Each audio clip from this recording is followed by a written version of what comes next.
What is going on YouTube? It is your boy MrBaboon back with a reaction video. This time we have everyday inventions that are barely older than you. We're going to react to this. You guys can find the video and the channel link down below in the description. If you guys want to check it out, you guys can. I think that's about it. I think let's go ahead and get right into the reaction one. So, It can be easy to forget that so many of the most basic conveniences of modern life are, well, modern. And we're not talking about cutting-edge tech like Peloton bikes and smartphones. Some things you've used every day of your life haven't been around that much longer than you have. So, today, we're going to look at everyday inventions that are newer than you think. Before we get started, be sure to subscribe to the Weird History channel. After that, leave a comment and let us know what other unexpected innovations you'd like to hear about. Okay, let's do this. It's hard to imagine there was a time when people didn't have sofas, and we suspect it was much like living in hell, where they don't have chairs. The French had sofas as early as the 1600s, but those were really more for laying on. The first example of something we might recognize as a sofa was the Chesterfield, a design which is still in use. It was created in the 1700s by Lord Chesterfield, a nobleman who was tired of standing up all the time and yearned for a piece of furniture with his own name on it. But the alternative would require a place where the elite could sit while retaining their dignity, and such a thing did not exist. So, he invented it. The Chesterfield was a hit with the British upper class. However, most average people wouldn't start having them in their home until the Victorian era, and even then, it wasn't like everyone had one. The rise of the sofa's popularity really coincided with the explosive growth of radio and television at the beginning of the 20th century, which both gave people more of a reason to sit idly in their living rooms. By the end of World War II, most homes in the West were being built around a central living room dominated by a sofa and a television.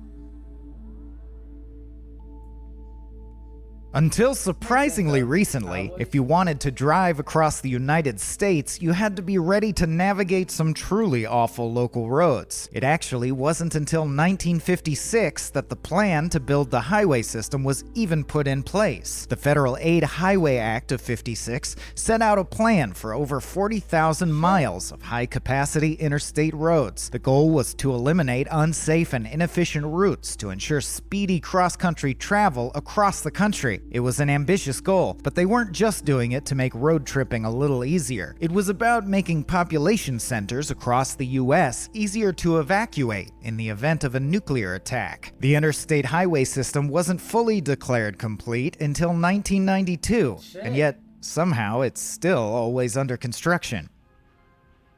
yeah.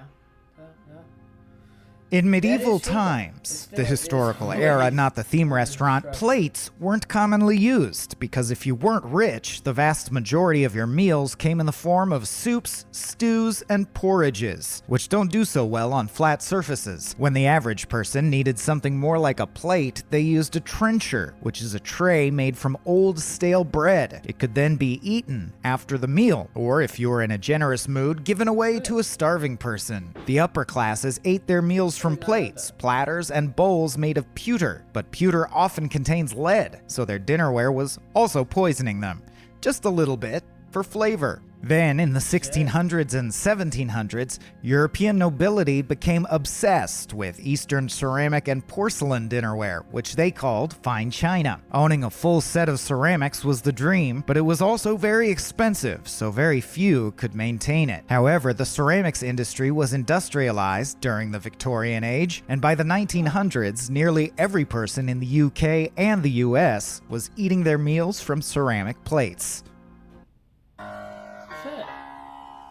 Allow me to reintroduce myself. My name is.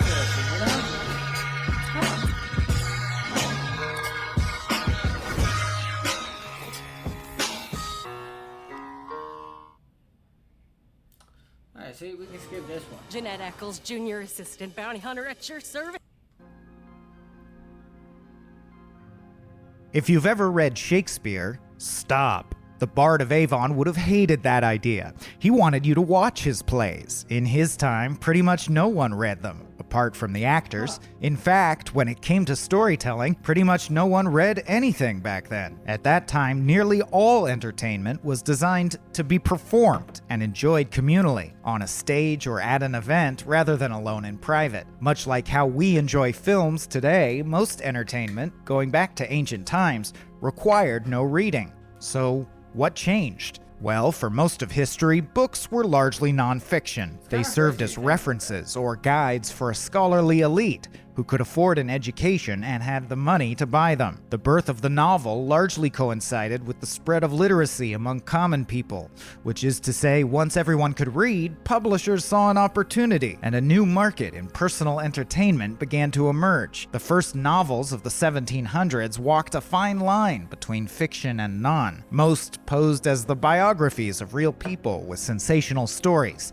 such as Robinson Crusoe and Moll Flanders. The novel as we know it today emerged mainly in the 1800s. One of the first to gain widespread popularity was Jane Austen's Pride and Prejudice, published in 1812, and they hadn't even seen Colin Firth play Mr. Darcy yet.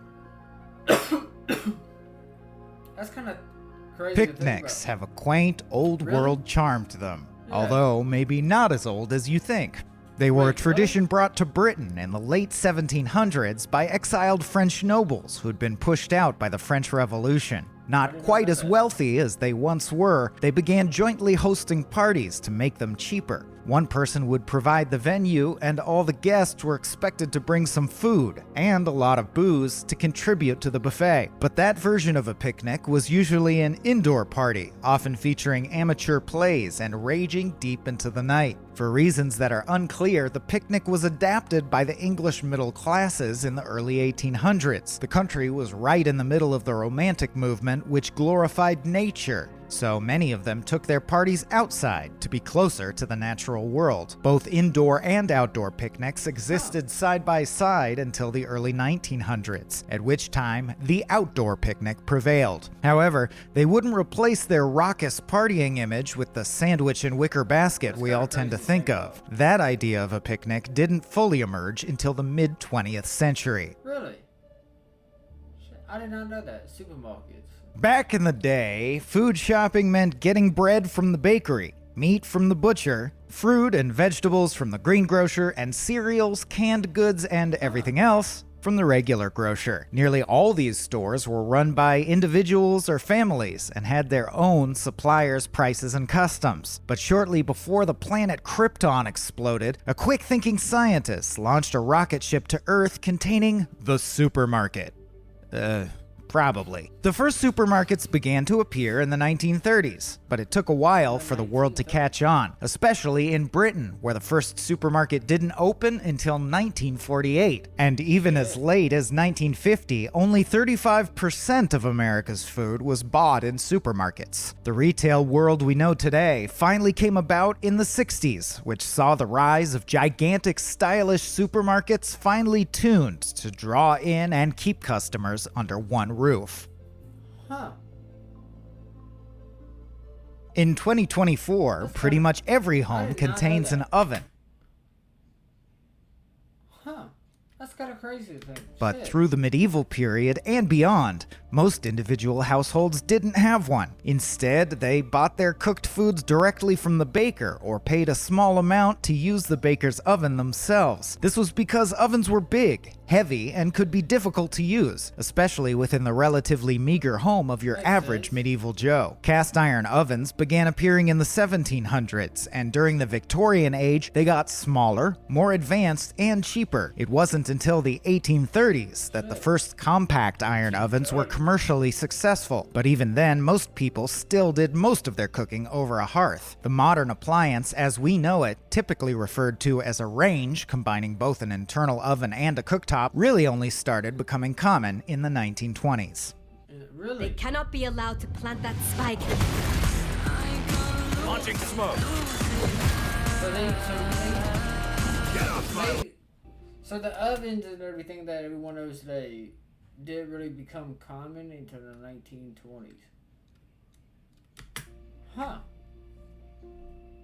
Backyards are the places where we host barbecues, sit on the patio, and hunt the backyardigans. But until recently, the yards behind our homes weren't as much places for relaxing as they were places for doing your business. Yes, before indoor plumbing and bathrooms, most homes had an outhouse at the bottom of their yard, and prior to refrigeration, homeowners who didn't have a cold, dry cellar usually dug a root cellar in the yard to store fresh food, which was often homegrown because much of the rest of the yard was given over to garden space, or for woodwork, or keeping animals like chickens or dogs to supplement the household income. The idea of the backyard as a place for relaxation came after the post-war economic boom years of the 1950s and 60s. Advertisements and media began to portray the home as a place of respite from work, and as society changed, the backyard changed with it.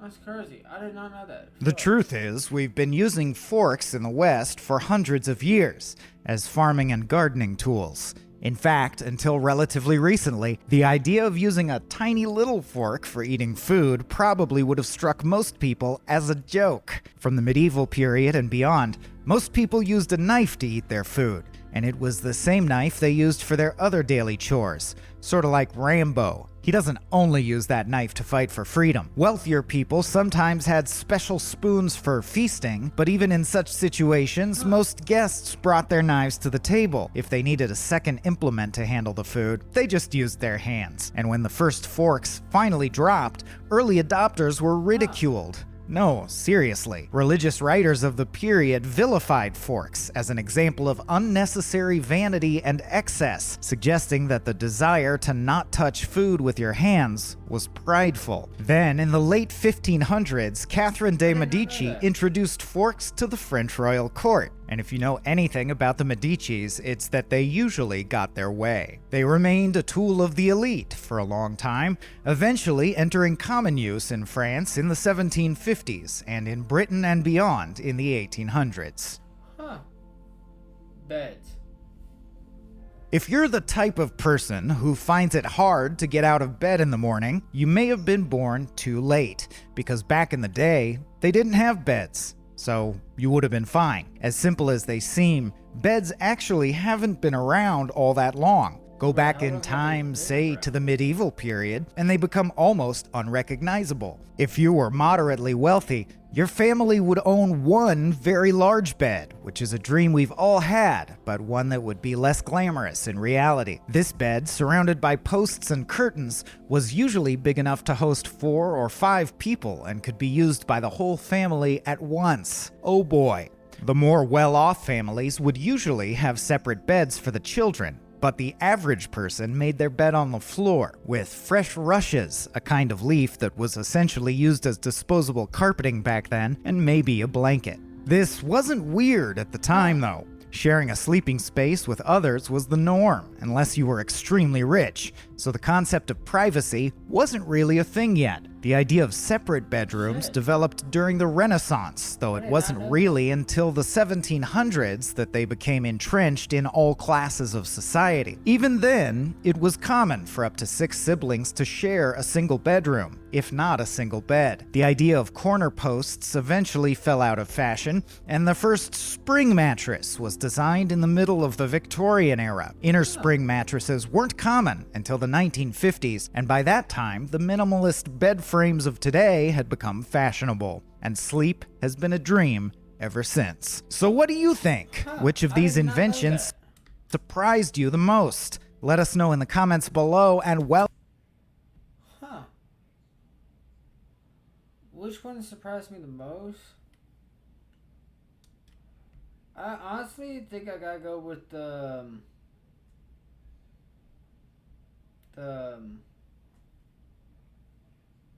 backyard. You know what I mean? Like I did not know that.